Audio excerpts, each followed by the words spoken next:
Welcome, everyone. We are so glad to have you here with us for this deep dive. Usually when we talk about a medical diagnosis, there's this expectation of mechanical precision, right? Oh, absolutely. Like a machine. Yeah, exactly. Like you break your arm, the x-ray shows a jagged white line, and the doctor just points at the screen. It's binary. It's objective. You identify the broken part and apply the specific fix. Right. And we fundamentally expect the world of medicine to operate that way all the time. But the moment you step into the world of medical information, specifically the stuff you consume about the treatments you're prescribed, that diagnostic machine just completely breaks down. Falls apart entirely. Yeah. Right. You are suddenly navigating this informational landscape that's dominated by, conflicting data, search engine algorithms, legal liability shields. So today, we are going to look at the foundational documents of an independent medical information platform called iMedix. Which is a fascinating case study. It really is. We're going to examine their operational framework and specifically look at their clinical guide on Robaxin and skeletal muscle relaxation. Our mission today is to figure out how we actually go about fixing this massive gap in patient comprehension. And, that gap exists because we're attempting to process complex pharmacological data through systems that were, frankly, never designed for patient education. No, not at all. When a patient is standing in their kitchen looking at a prescription bottle, the info they have is usually heavily skewed. It's skewed by the source's underlying structural imperatives. Okay, so let's examine that structural imperative. The text explicitly describes iMedix as an independent medical information platform dedicated to medication safety. Now, for you, our listener, you probably already understand that pharmaceutical companies market their own drugs. Right, that's pretty common knowledge. But what does true independence actually look like under the hood of today's digital information ecosystem? What does that really mean? Well, it requires looking way past the obvious marketing. You have to examine the algorithmic and institutional layers of how information gets delivered. Like, when a pharma company makes a drug, their whole informational architecture is built around maximizing the visibility of its efficacy. Well, they want to show that it works. Exactly. While simultaneously legally discharging their duty to warn about side effects. But it goes deeper than just ads. Modern medical info is heavily filtered through programmatic advertising. Oh, like SEO. Search engine optimization. Precisely. A search for a symptom or a medication usually gives you results prioritized by ad spend, not clinical objectivity. Right. Whoever paid the most gets to the top of the page. Exactly. And furthermore, you have insurance companies and pharmacy benefit managers, or PBMs. They distribute info that's subtly optimized for cost effectiveness. Wait, so they're pushing certain info just to save money? Pretty much. Their algorithms might steer your patient education toward generic alternatives or preferred formularies based entirely on internal rebate structures. It has nothing to do with the nuanced clinical reality of your specific condition. Okay, but if we are demanding a really rigorous definition of independence here, we have to look at the economics of the platform itself. Operating a massive medical database and maintaining an editorial staff of medical writers, that takes immense capital. Oh, huge amounts of capital. So if an independent platform like iMedix isn't monetizing through pharma ads, and they aren't functioning as a tool for an insurance formulary, how do we trust them? How do we know their independence isn't compromised by whoever is keeping the server farms running? And that, right there, is the fundamental tension in building any independent information architecture. True independence in this space usually requires a strict firewall. A firewall between what and what? Between the editorial mechanism, the people synthesizing the medical data, and the revenue mechanism. Whether that's subscription-based access, transparent philanthropic funding, or licensing their educational tools to third parties. Okay, so the money can't influence the content. Exactly. The defining characteristic is that the funding source cannot have a vested interest in the clinical outcome or the utilization rate of a specific medication. The platform's only metric for success has to be patient comprehension, not a conversion rate on a prescription. That makes a lot of sense. It sounds like the difference between asking a car salesman if a car is safe versus reading an independent crash test report. That's a perfect analogy, actually. Yes.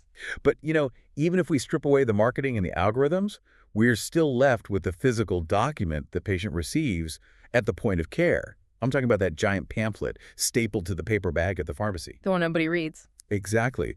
Why isn't that document sufficient? It contains the complete clinical profile of the medication, right? Everything is in there. Everything is in there, but that pamphlet represents compliance information, not educational information. There's a huge difference. Okay, break that down for me. So that document is engineered by regulatory lawyers. Its primary purpose is to ensure the manufacturer and the dispensing pharmacy have legally protected themselves.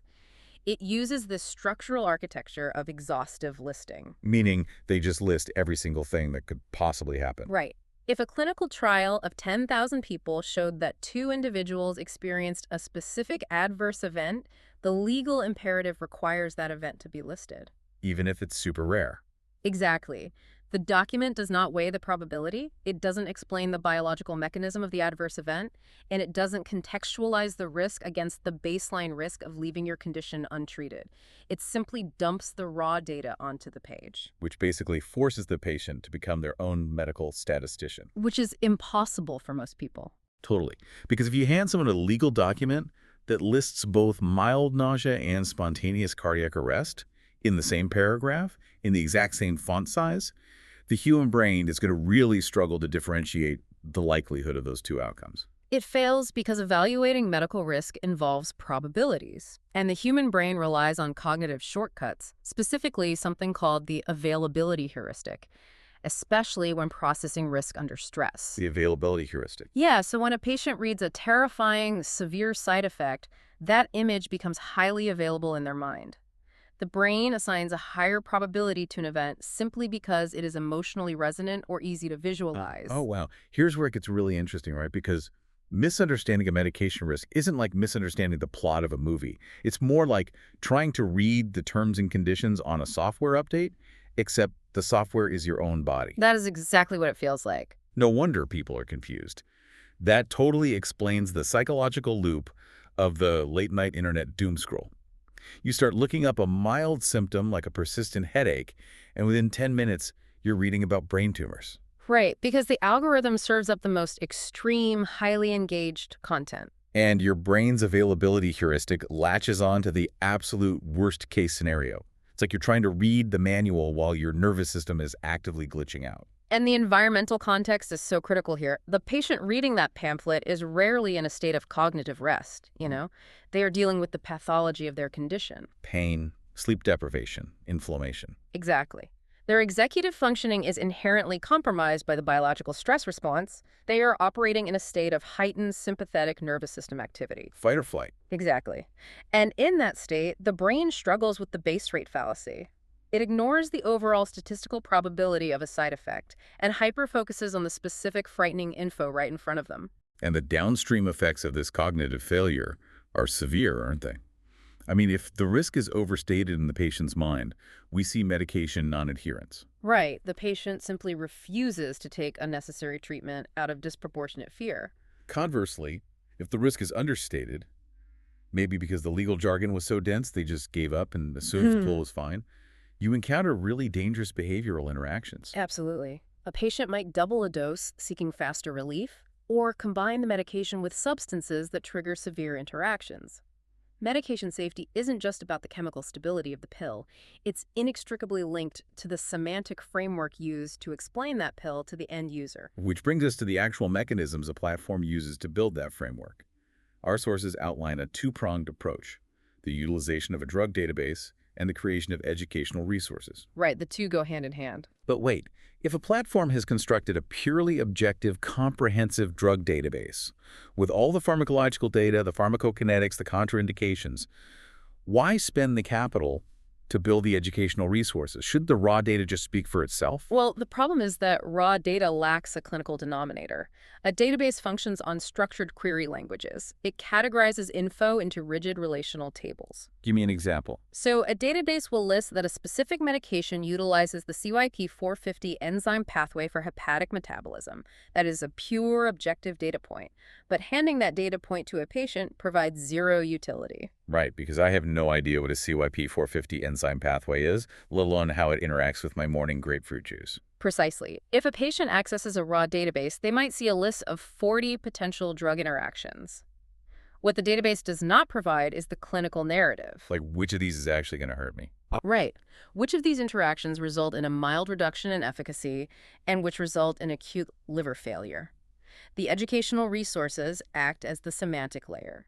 They take the structured data and translate it into contextualized knowledge. So they synthesize the raw data into a narrative that explains the mechanism of action in terms of the patient's actual biology. Exactly. So the drug database is like handing someone a comprehensive dictionary, and the educational resources are like teaching them how to write a novel. You can't write the novel without the words, but just having the dictionary doesn't mean you know what you're doing. That's a great way to put it. And to take that a step further, the educational resource also dictates the pacing of information delivery. Oh, interesting. What do you mean by pacing? A database delivers everything simultaneously. It's just a wall of facts. Education sequences the information. It starts with the most immediate, concrete inquiries and gradually layers on the physiological complexity. So what does this all mean when we apply these tools to a real-world example? Let's look at the specific guide mentioned in our sources. The Robaxin guide. Right, the iMedix Guide to Robaxin and Skeletal Muscle Relaxation. The guide doesn't begin by explaining the neurological pathways of motor neurons. It starts with the most foundational question possible. What is Robaxin? Yes. By anchoring the guide with the brand name of the medication, the platform meets the patient at their exact point of inquiry. Because the patient isn't searching for an abstract lecture on neurology. They're holding a specific pill and want to know what it is. Exactly.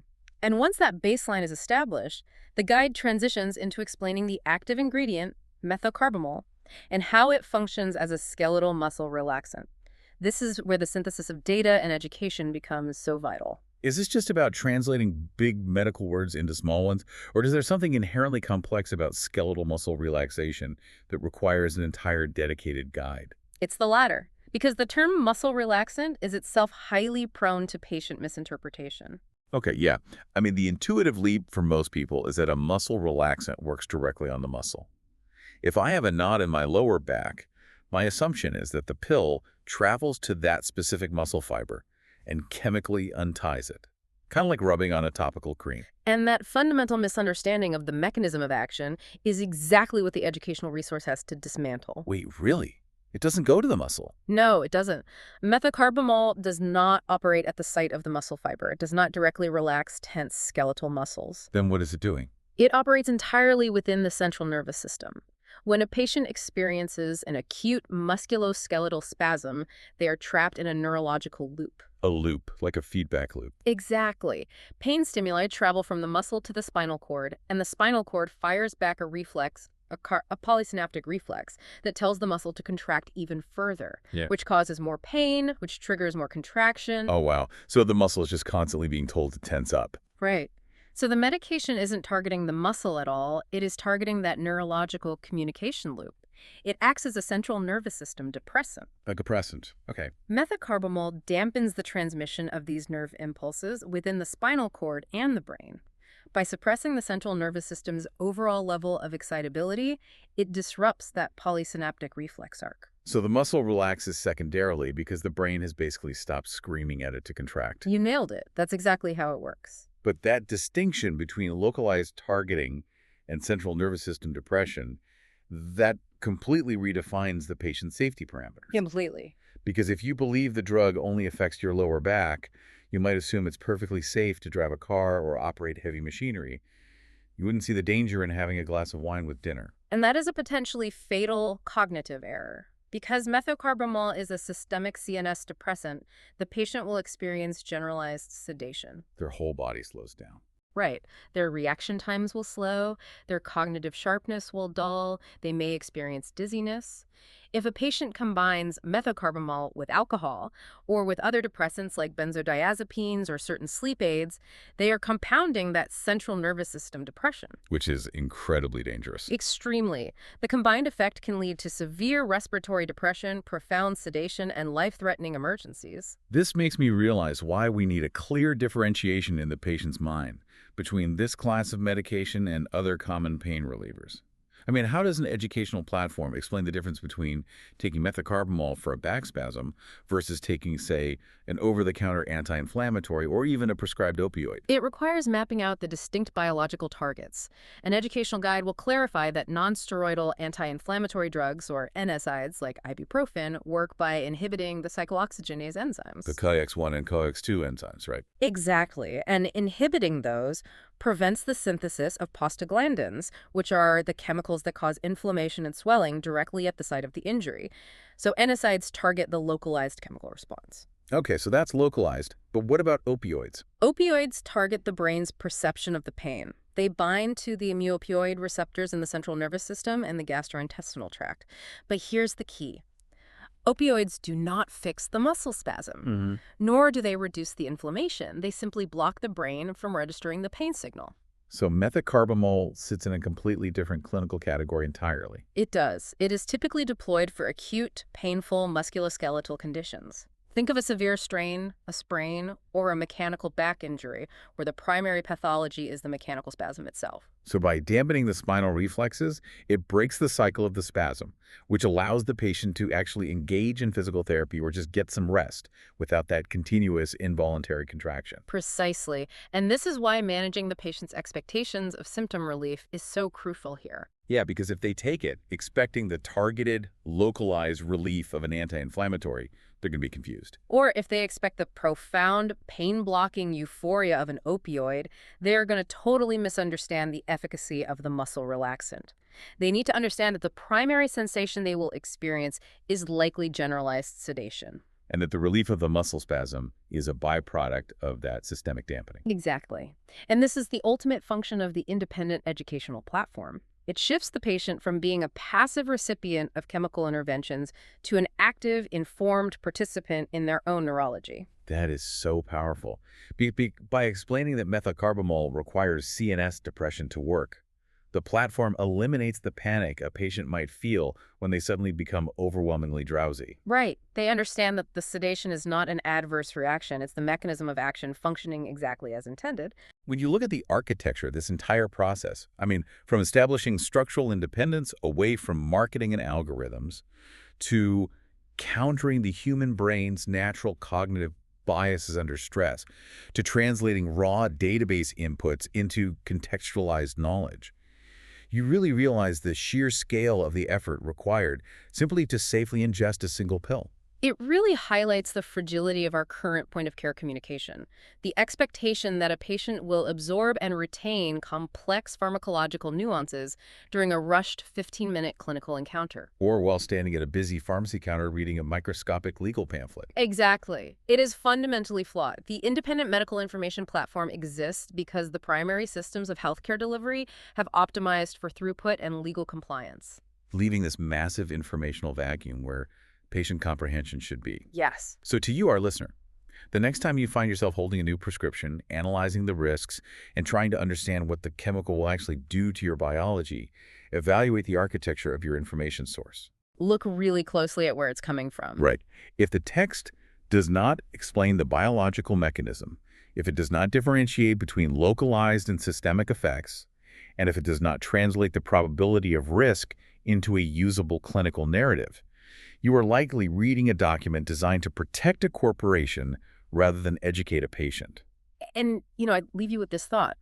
We are building these highly complex, independent educational frameworks outside the clinic because the conversations happening inside the clinic are structurally insufficient. Wow. Yeah. It forces us to ask whether platforms like iMedix are merely a supplementary service or if they represent the necessary privatization of patient education in response to a systemic failure in modern healthcare communication. That is a phenomenal point. It fundamentally reshapes how we view the responsibility of medical literacy. We are no longer just managing symptoms. We are managing the informational supply chains that dictate our biological safety. Thank you so much for joining us on this deep dive into the architecture of medical knowledge. We will catch you on the next one.